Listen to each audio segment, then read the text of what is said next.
Allora, la miseria, insomma, è un termine che suona un po' strano. Oggi si parla di povertà, di indigenza. Il termine miseria è quasi sparito. Sì, però allora era giusto parlare di miseria. Do soltanto un dato, si capisce al volo.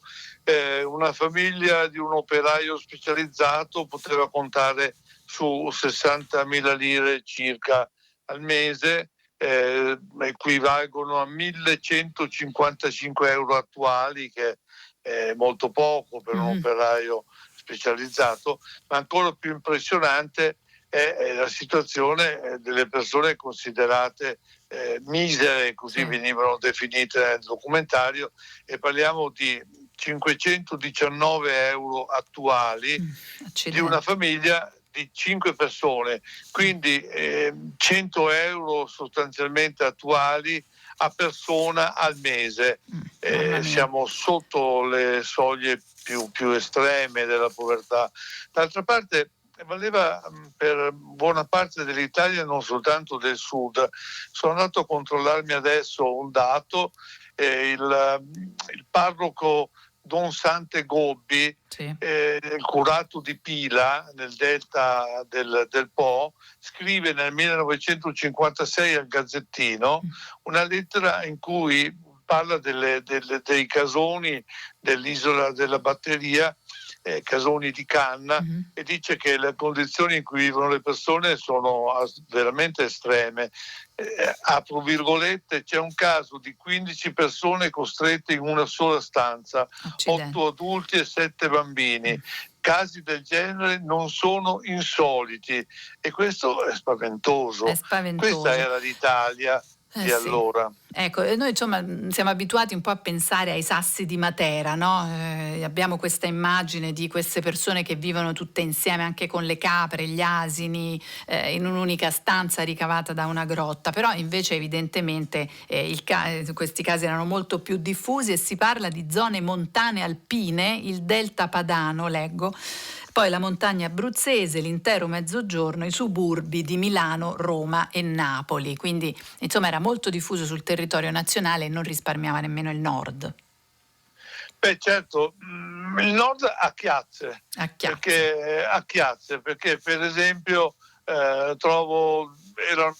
io ho conosciuto un po' di più il Polesine, perché ci ho fatto anche un film con Andrea Segre per l'Istituto Luce, e insomma il reddito pro capite nel 1954 era di 140.000 lire annue nel delta padano, 329.000 a Torino, 388.000 a Milano. Questi sono dati del Gazzettino, e sono cifre che dicono tutto. Cioè sostanzialmente per comprare una dozzina di uova, cioè 12 uova, un bracciante polesano doveva lavorare 8 ore. Sono cose che, a pensarci oggi, poi capisci come mai quando arriva l'alluvione del 1951 la gente se ne va. Tra il censimento del 51 e quello del 61 il delta padano ha perso 89.000 persone, non è mai riuscito a tornare alla popolazione precedente. Sono passati 70 anni, eppure non è mai tornato alla popolazione precedente. Accidenti. Allora vi ricordo il nostro numero 335 699 2949 se avete una domanda su questo. Vi ricordo che questo documentario è stato restaurato, questa inchiesta parlamentare sulla miseria, per iniziativa della Camera dei Deputati in collaborazione con l'Archivio Luce Cinecittà.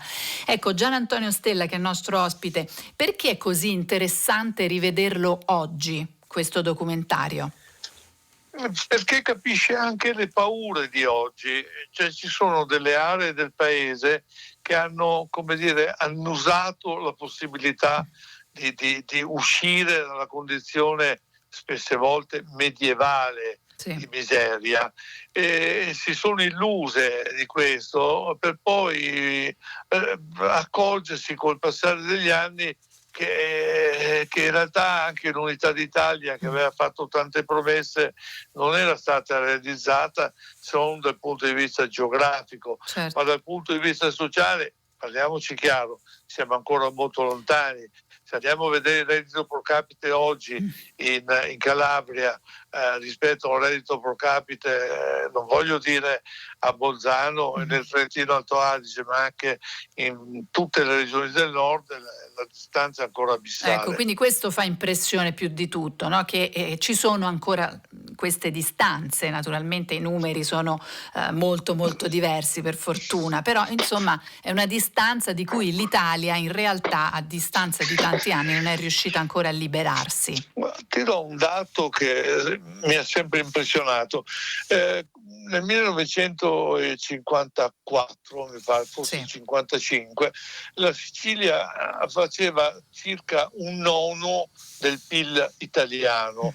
Poi, nonostante tutti i soldi buttati dentro dalla Cassa del Mezzogiorno, nonostante tutte le leggi speciali, nonostante tutte le cattedrali costruite purtroppo nel deserto, eccetera, eccetera, la situazione è perfino peggiorata e oggi la Sicilia non arriva a un 21esimo del PIL italiano, il che vuol dire che tutti quei soldi che sono stati messi sulla Sicilia sono stati messi nel modo sbagliato. Inutilmente. E allora molto interessante documentario che andrà in onda, se non sbaglio, fra 2 giorni alla Mostra internazionale del cinema di Venezia. L'8 che segnala anche, è una data di più disfatte dell'Italia. È vero. E allora grazie per avercene parlato. Gian Antonio Stella, firma, giornalista del Corriere della Sera, grazie per essere stato con noi qui a Zapping.